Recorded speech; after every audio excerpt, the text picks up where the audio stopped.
There, put a little note in there. All right, you guys, good morning. Another fine day.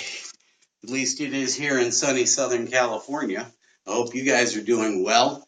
It's a Saturday, so on Saturdays I do the same thing every Saturday. I do my miles, which I just finished, 4 miles of power walking, and now it's time to do some stretching and going to do some weights. Also, want to answer any questions that you guys have. It doesn't really matter what the topic is. You can hit me up on questions regarding personal training, health coaching, general life. If you're one of my readers who read my book, then you know that I have 80 chapters in pushing double nickels, and I cover a lot of topics. So, feel free. Ask any questions you've got. In the meantime, I'm just going to go ahead and start warming up with some stretching. If you're sitting down, those of you who watch me regularly know, get up.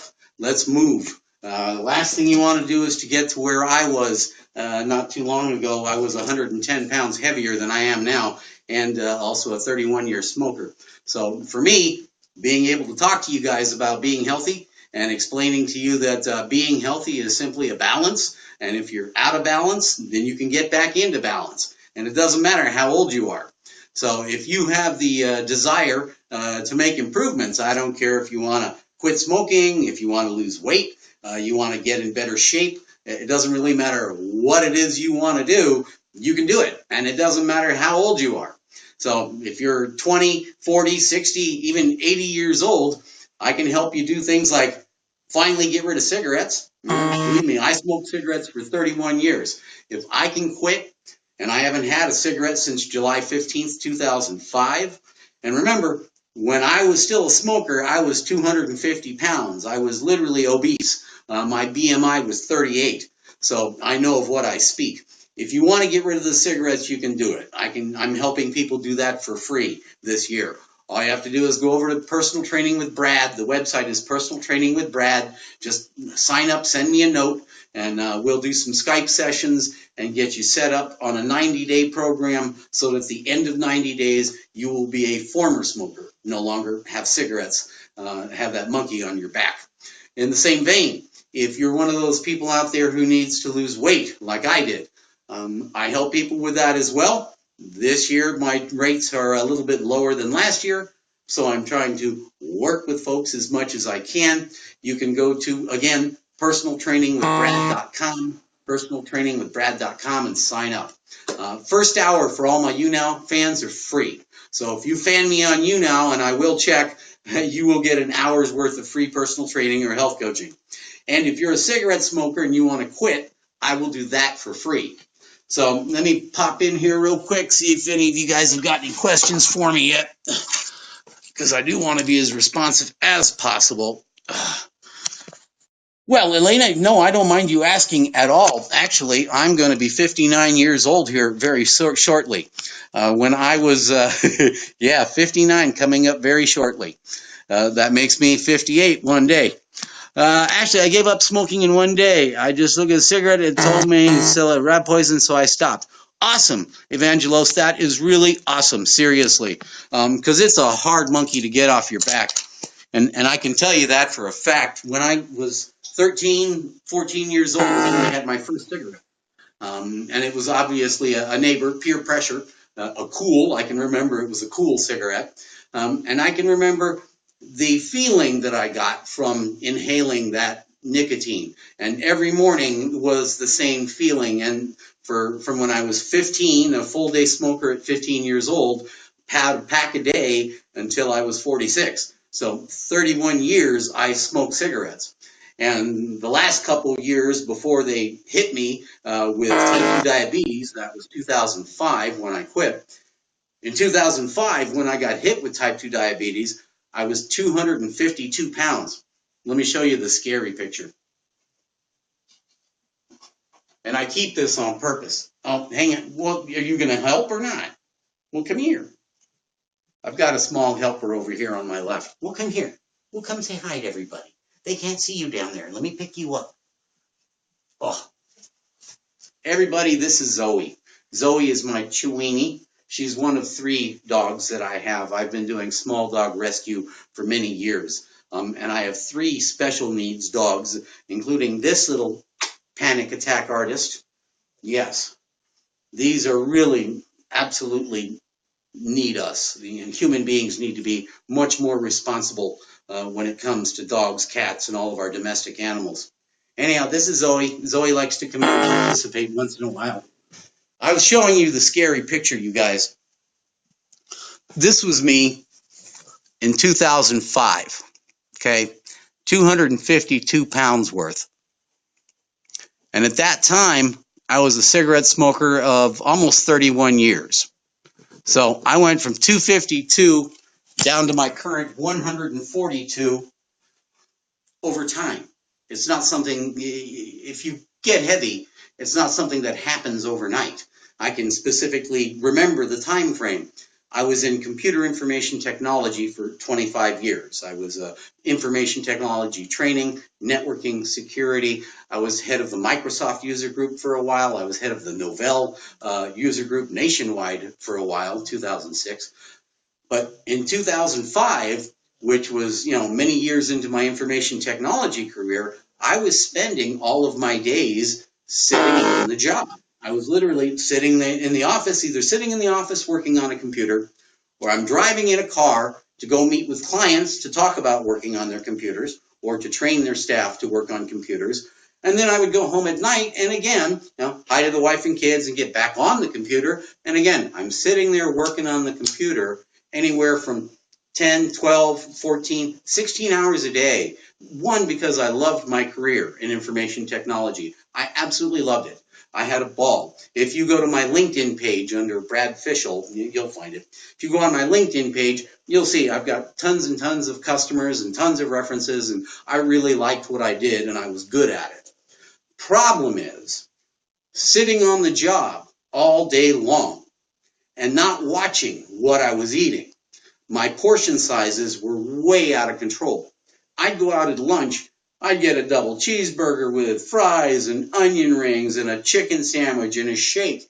And I would take it all back to the office and I'd sit there and eat it for lunch and just go right back to work on the computer. Go home at night, chow down a whole bunch more food, work on the computer some more, maybe eat a snack late. By the time I was 45 years old, right, and this was early 2005, I was 252 pounds, and that was almost 50 pounds heavier than this. This was 205 in 2010. But at 252 pounds and a 30-year smoker, I got hit with type 2 diabetes. And believe me, that's nothing to mess around with. I was in my doctor's office, and I can specifically remember the meeting, with my doctor after getting the lab results, for my blood sugars. My A1C was through the roof. It's amazing I wasn't in a diabetic coma at the time. I was having symptoms that were just nuts.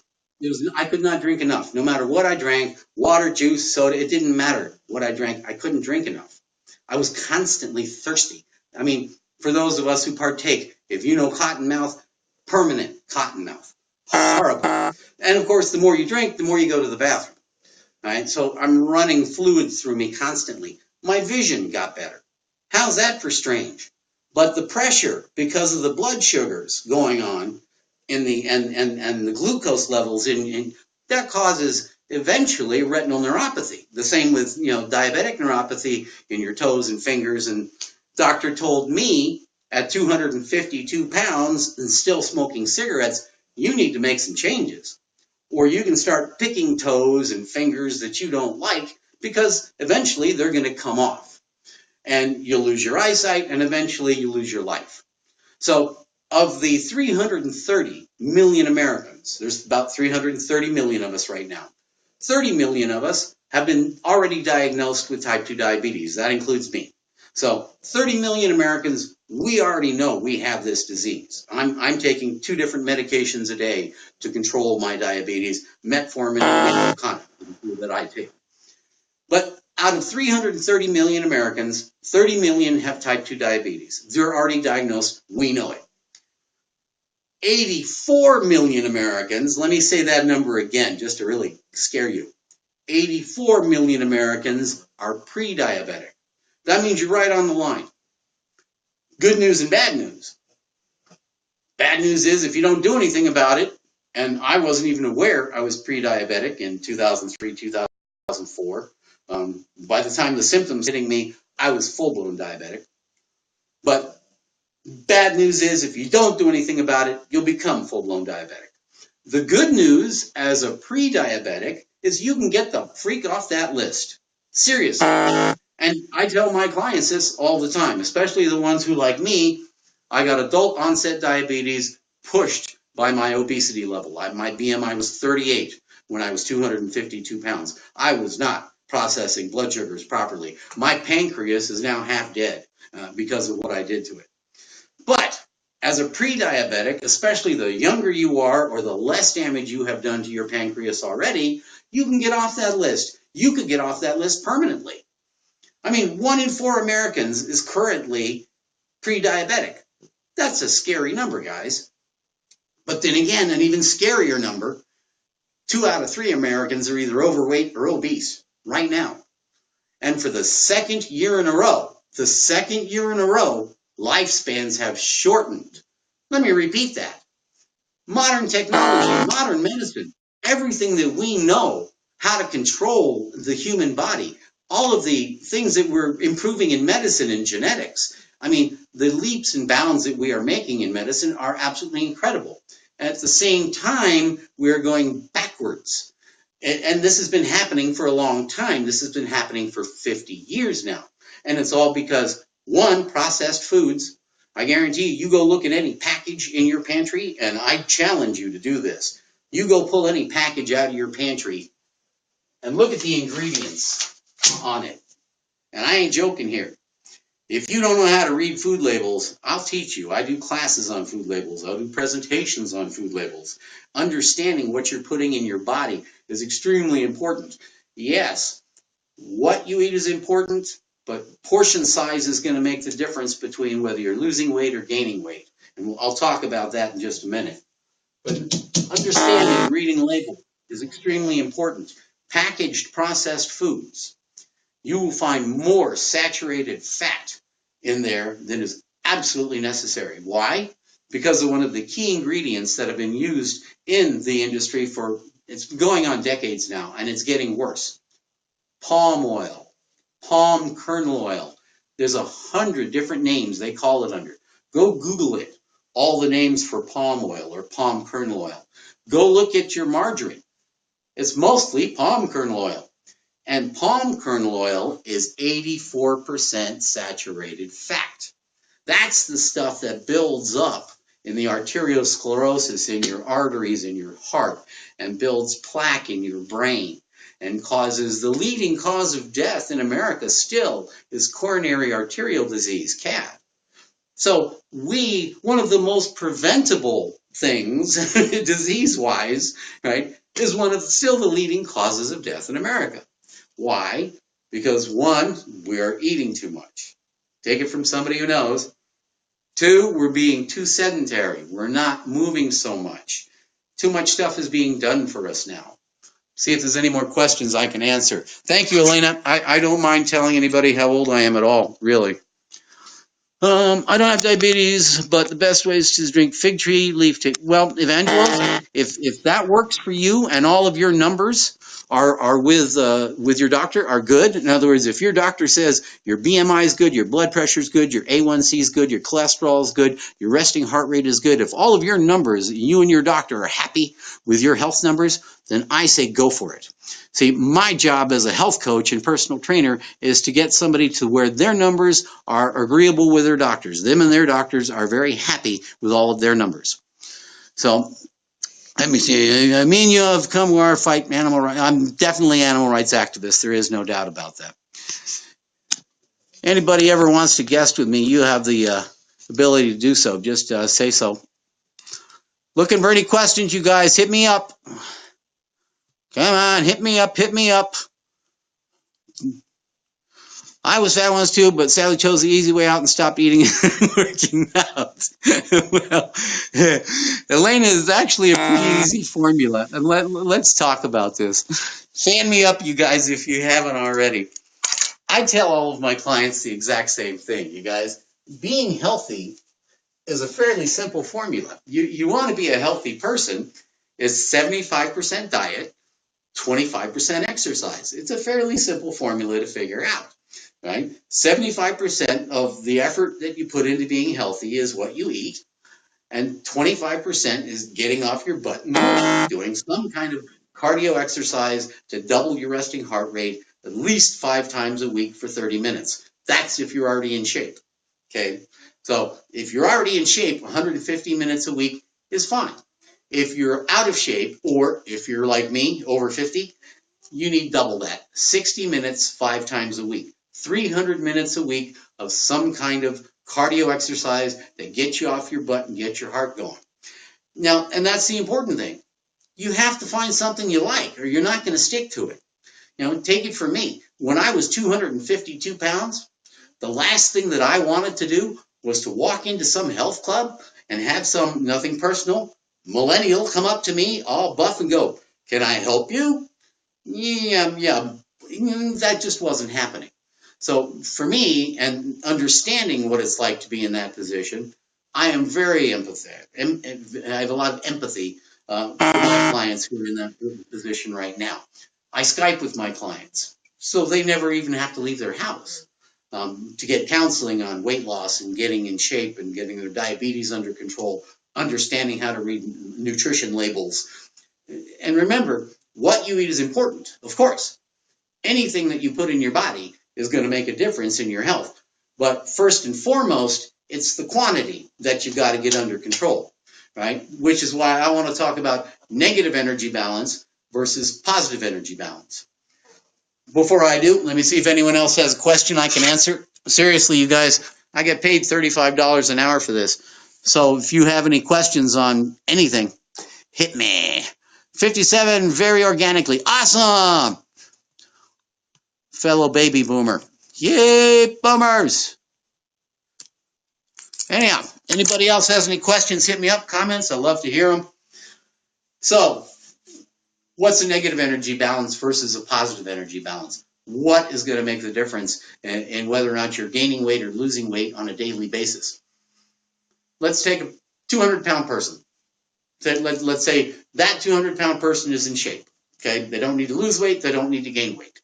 So for a 200-pound person to maintain their weight, in other words, not to lose weight, not to gain weight, they're going to need about 1,900 calories a day on average for a 200-pound person. For every 3,500 calories that they consume that they do not expend in some sort of energy, movement, general natural bodily burning of calories, and the body is going to burn 1,900 calories for that 200-pound person every day, whether they do something or not, because the body has autonomic functions and you burn calories just sitting there.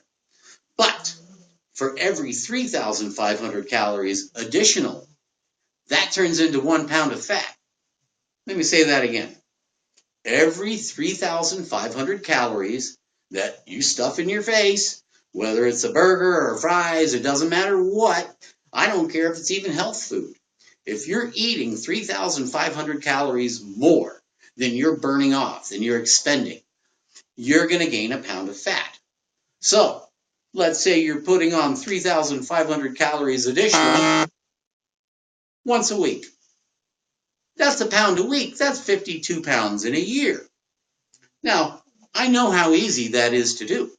I can specifically remember between 2003 and 2005, I knew I was gaining weight, but it's not something that consciously came to my mind. I guess you could say I was literally at that point fat and happy. Right? I mean, I have no symptoms. I was a happy guy. I got up happy every morning. I went into the job I loved. I worked with people I loved. I mean, I was absolutely content. Until I started getting those weird symptoms in early 2005. The extreme thirst, I couldn't drink enough. Right? Constantly going to the restroom. I mean, the symptoms for diabetes are fairly simple. You can look them up yourself. But for me, that was the one that really stuck out the most. Constant, constant cotton mouth. I could not drink. I mean, nothing I drank in any amount quenched my thirst. I mean, it literally drove me crazy. So if you ever get to that point, and I hope to God you never do, first thing you need to do is get your blood sugars tested, get your A1C done. When I have a client who starts with me, either personal trainer or health coaching, first thing I have them do is to fill out a week-long food diary. That way I can see everything that they have eaten, drank, everything that's crossed their lips in 7 days. I want to know what they ate. I want to know how much they ate. I want to know if it had a package name on it. Did they buy it at McDonald's? Was it something they cooked at home? I want to know if they ate it with somebody or ate it alone. I want to know what time they ate it. And this is important, you guys, I want to know why they ate it. Did they eat it because they were hungry? Or did they eat it for some other reason? Because believe me, I have run into quite a few people that eat when they're not hungry for other reasons. And when you're trying to watch the amount of portions and calories you're putting into your body, having emotional issues that you address by eating food is not going to help. So at least understanding that from my point of view, when someone comes to me, gives me a big advantage in helping them. At the same time I have them do that week-long food diary, there's also an activity diary that goes with it. Now, even if there's somebody who's not exercising right now, I still want to know, did you walk the dog? Did you go walk in the mall? I want to know everything that they did that had them off of their butts, even if it wasn't cardio.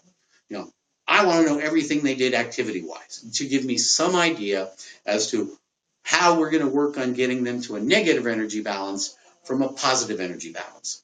So new clients for me fill out that food diary for a week, that activity log for a week, and then we sit down and review it. Like I say, if it's not someone in my vicinity who I see here at my house or go to their house, then we do it on Skype. But either way, we review everything that they ate, everything they drank, all the snacks they had. I want to know if they went to Starbucks and got a latte. And I tell them point blank, don't cheat on this. I mean, if you suddenly turn into Miss Super Diet just to fill out this food chart, then you're not doing us any good, right? You've got to give me your real week of what you're putting in your body. Don't sit there and tell me, oh, I had alfalfa sprouts for lunch on Monday. No, you didn't. If you had the crab salad, then say so. Don't try to look good. If you're just trying to look good for me on the food diary and the activity diary, yeah, I went weightlifting on Thursday night. No, you didn't. So you have to be real with me. All right. Believe me, I know how to get up to this. At the same time, I know how to get off of there. Right? And it's not going to happen overnight. You didn't gain weight overnight. Nobody gains weight overnight. It doesn't happen like that. In the same vein, you're not going to get healthy and lose weight overnight. All of these programs you see on television, the Nutrisystems and the Weight Watchers and the what's that South Beach diet? Come on, guys. All they want to do is sign you up for their program so they can keep charging you money every month for as long as you decide to do it. But the bottom line is, unless you make the lifestyle changes necessary, really necessary, the habits that you have need to change. You can still eat all the things you like to eat. I had one client tell me that, and he was diagnosed as pre-diabetic by his doctor and, contacted me and he says, I know I have to lose weight. I need to take off at least 30 pounds. My doctor says I'm pre-diabetic, but I don't want to start eating cardboard. And I laughed a little bit because, I fully understand and comprehend that, being someone who enjoys eating cakes now. But at the same time, I had to explain to him, you don't have to stop eating the things you like. I eat fried chicken. I have McDonald's once in a while. I like ribs. I even as a diabetic, I still like cookies and cakes and, my weakness, cookies and cakes. But it comes down to portion size. See? I still have pizza, but I don't eat the whole damn thing. You get it? So you want to have a slice or two of pizza? Fine. It's not when you deny yourself all of the things, when you deny yourself constantly, you're not going to stick to any kind of health program. anything. Because if you deny yourself constantly, that doesn't make it worthwhile. You also have to have quality of life, right? So being healthy is simply a balance. You balance 75% of your concentration on what you eat, right? First, start off with portion sizes so that you know you're going to be doing negative energy balance versus positive energy balance. So 75% of your concentration is on your diet, and then 25% of your concentration should be on exercise, movement, and being non-sedentary. Let me check in and see if anybody else has any questions while I'm sitting here just talking at you. Not that I don't mind talking at you, because I can talk at you all day long. If you guys haven't fanned me yet, please go ahead and do so. I'm looking for questions. Hit me up. Dog is a twin of my own. Oh, that's cool, Evangelos. Hey, strange guy Jay. What's going on? All right, you guys, hit me up with some questions. You're making this way too easy on me. Now remember, you don't have to ask me questions about personal training. You don't have to ask me questions about health coaching. Like I say, I wrote a book, Pushing Double Nickels. I've got 80 chapters in that book on a whole range of topics. Everything from managing chronic pain, and yeah, I have to manage chronic pain, to managing type 2 diabetes, losing weight, quitting smoking. And remember again, I'm helping people quit smoking this year for free. I'm a smoking cessation specialist. I smoked for 31 years. I had my last cigarette July 15th, 2005. Haven't had one since. So if I can quit a 31-year habit in one day, then I'm sure I can help other people do it at the same time. Of course, I was able to fall back on my Marine Corps boot camp training to kick my butt on a daily basis. But now my job as a personal trainer and health coach is to turn you guys into your own personal trainers and health coaches. Sure, you can pay me as much as you want for as long as you want, but I feel successful when somebody is hitting their numbers, when they're hitting their goals, and I'm going to talk to you about goals in just a minute. When somebody is hitting their goals and they don't need to rely on me to kick their butts on a weekly basis to motivate them, that's when I'm successful. When I create somebody who becomes their own personal trainer, their own health coach, as it were, because this is something that you need to do for life. These are changes that you need to make for life, literally for life. Like I say, lifespans for the second year in a row have decreased. I mean, that should scare everybody. To me, most of my people watching here now, most of you guys out there are millennials who are watching on this channel. For me, every single last one of you guys should be living to 100 plus without tears and drooling on yourself. Seriously, I mean, 100 should be, easy for every millennial out there. I mean, that should be your goal, not only to get to 100, but to get there healthy, happy, busy, active. I'm personally convinced within the next 50 years, we're going to be able to end death. Once we figured out how to stop the death of the telomeres on the end of our cells, and we're getting darn close. Like I say, the advances we're making in AI and some of the things that are going to help us physically over the next 50 years is just nuts. Eventually, you're going to be able to have bots injected into your system that will literally spend their days going in and fixing stuff to make sure that you never get older.